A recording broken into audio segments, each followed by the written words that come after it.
సదాశివసమారంభాం వ్యాసశంకరమధ్యమాం అస్మదాచార్యపర్యంతాం వందే గురుపరంపరాం. జ్యోతిషాస్త్రాన్ని భావితరాల వారికి ప్రసాదించిన ఋషుల యొక్క పాదపద్మాలకి నమస్కారం చేసుకుంటూ, అలాగే నాకు ఈ జ్యోతిష విద్యను నేర్పిన గురువర్యులు జ్యోతిష బ్రహ్మ కీర్తిశేషులు శ్రీ ఈరంకి సూర్యనారాయణమూర్తి గారు, సూర్యశ్రీ దైవజ్ఞ గారి యొక్క పాదపద్మాలకి నమస్కారం చేసుకుంటూ, ఓం శ్రీ మహాగణాధిపతి నమః, శ్రీ గురుభ్యో నమః, హరి ఓం. వీక్షకులందరికీ నమస్కారం. మీనరాశి వారికి ఈ వారం సానుకూలమైనటువంటి ఫలితాలు గోచరిస్తూ ఉన్నాయి. ప్రత్యేకించి దశమ కేంద్రముందు ఏర్పడ్డటువంటి చతుర్గ్రహ కూటమిలో భాగంగా 2 గ్రహాలు దిగ్బలయుక్తులై ఉన్నారు. రవి కానీ కుజుడు కానీ. అందులో రవి యొక్క ఆనుకూల్యత స్పష్టంగా ఉన్నది. అలాగే చంద్రబలం ఉన్నది. మనకారకుడు ఆత్మకారకుడు యోగిస్తూ ఉండడం వల్ల సంతృప్తికరమైనటువంటి జీవనాన్ని మీరు ముందుకు కొనసాగించగలుగుతారు.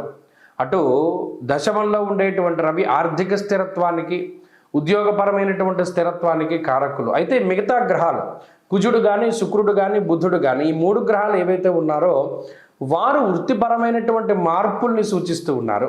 అంటే ఉద్యోగంలో ప్రమోషన్లో, లేకపోతే ఉద్యోగంలో ఏదైనా చిన్న మార్పు, షిఫ్ట్లో మార్పు, లేదా పనిచేసేటువంటి తీరులో మార్పు ఏదో ఒకటి వస్తూ ఉంటుంది.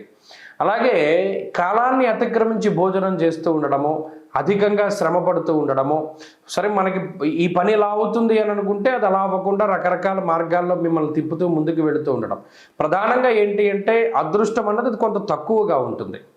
ప్రతిదీ శ్రమపడి పని చేయవలసి వస్తుంది, లేకపోతేనేమో బద్ధకం అనేటువంటిది ఎక్కువగా ఉంటుంది. పనులన్నీ వాయిదా వేసుకుంటూ ఉంటారు, మొండితనం ఉంటుంది, కోపం ఉంటుంది. అలాగే కావాలని మీ మీద నిందారోపణలు ఎక్కువగా చేస్తూ ఉంటారు.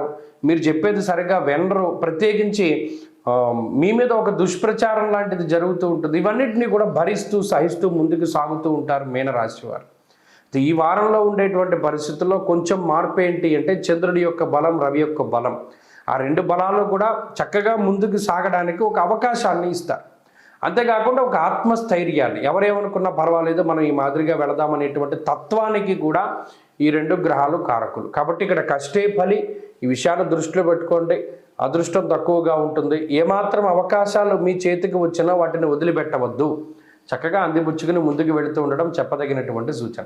అలాగే ఈ వారంలో మరిన్ని శుభ ఫలితాలను మీనరాశి వారు పొందడానికని శనేశ్వరుని యొక్క దోష నివారణ కోసమై కాలభైరవుని యొక్క ఆరాధన అధికంగా చేస్తూ ఉండడం, ప్రతిరోజు కాలభైరవాష్టకాన్ని పఠిస్తూ ఉండడం చెప్పదగినటువంటి సూచన.